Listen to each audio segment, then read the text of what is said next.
On se retrouve cette semaine chez Perfo Elite avec Philippe Roy. Cette semaine, Philippe t'a préparé des exercices pour nous qui se focalisent beaucoup sur un joueur qui arriverait tout près du niveau M18 3A, ce qu'on appelait auparavant la Ligue de hockey Midget 3A du Québec. C'est une année qui est charnière pour des jeunes, c'est une année d'élite beaucoup. On arrive au sommet de la pyramide. Et dans les mois, dans les années qui précèdent ça, comment tu prépares ces jeunes-là à arriver à ce niveau-là? C'est sûr que c'est une grosse année, comme tu as mentionné. Puis, ce qui est important, en fait, dans cette année-là, l'année avant, en termes de préparation physique, c'est de venir miser sur tout ce qui est le transfert vers la glace, donc de nos acquis qu'on a eu dans le passé, dans les années antérieures. Dans le gymnase. Dans le gymnase, mais aussi sur la glace, que ce soit les skills, power skating, ces trucs-là, d'aller vraiment focaliser sur le transfert. Donc, on parle généralement de vitesse, de puissance, donc dans le gym.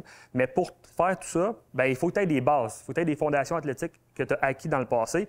Puis généralement, c'est l'erreur qu'on va voir trop souvent, que les athlètes vont focaliser sur tout ce qui est le plus fancy dans le gym, donc la vitesse, la puissance, quand ils sont jeunes, alors qu'ils n'ont pas de base de force, ils n'ont pas de fondation athlétique.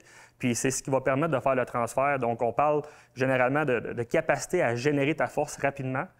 Au hockey, c'est un sport qui est de plus en plus rapide. Donc, c'est vraiment le facteur clé. Mais si tu n'as pas de fondation athlétique, tu ne seras jamais en mesure de pouvoir l'améliorer. Et Philippe, pour la capsule d'aujourd'hui, qu'est-ce que tu as préparé comme exercice? De la vitesse, de la force? Est-ce que tu es allé dans cette direction-là? Qu'est-ce qu'on va voir? On est allé vraiment dans le mix de tout ça. Donc, on va voir en fait deux méthodes qu'on utilise classiquement là, en préparation physique pour pouvoir générer cette puissance-là, cette force-là puis cette vitesse-là. Donc, on va parler de mouvement donc à partir d'état zéro. Donc, on va faire un mouvement concentrique, donc que ce soit un Anderson squat, par exemple, qu'on va voir plus tard. Mais ça permet de pouvoir générer de la force initialement, rapidement, donc de la puissance. Et aussi, on va voir tout ce qui est des mouvements, tout simplement avec une intention rapide, donc en termes de contraction concentrique, de vouloir venir exploser la charge. Fait que peu importe le mouvement, ça pourrait fonctionner si notre intention d'accélérer est là.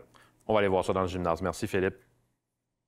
Donc ici, on a le Anderson squat, qui est un back squat, en fait, mais qu'on commence des safety bars et du bas du mouvement. Ce qui veut dire qu'on va vraiment venir travailler la force de départ, la force de démarrage, qui est généralement sur votre départ sur la glace, dans un changement de direction également.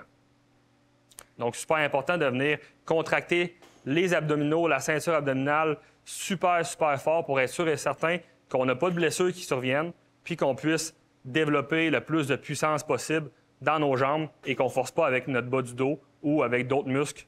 Donc, on a également le trap bar deadlift, qui est un exercice également pour venir travailler la force de démarrage, puisqu'on commence avec un moment d'inertie à zéro. Donc, super important d'avoir les pieds à la largeur des hanches, les orteils vers l'avant. On squeeze encore une fois la ceinture abdominale. Ce qu'on va vouloir avant de démarrer le mouvement, c'est de venir reculer nos épaules puis de venir serrer notre haut du dos également. Donc, pour s'assurer d'éviter encore une fois toutes sortes de blessures puis d'avoir le plus de puissance possible au démarrage.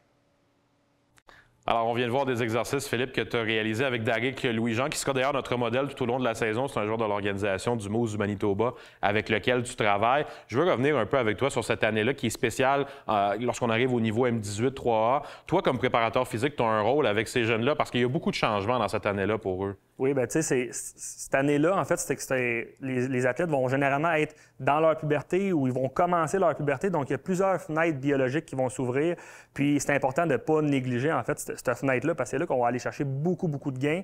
Puis, à partir de là, bien, s'il faut qu'on revienne en arrière, travailler les fondations, bien là, on vient de manquer une grosse portion de notre développement. Ça doit être stimulant pour toi, comme préparateur physique, de travailler justement dans une année qui est aussi charnière pour un jeune comme ça. Tu dois voir des progrès vraiment concrets là, chez les jeunes. C'est vraiment le fun parce que quand la fondation est là, les progrès, là, c'est vraiment quand même assez extrême. Qu'est-ce qu'on peut aller chercher avec eux. Philippe, merci beaucoup pour les exercices aujourd'hui. Merci à toi.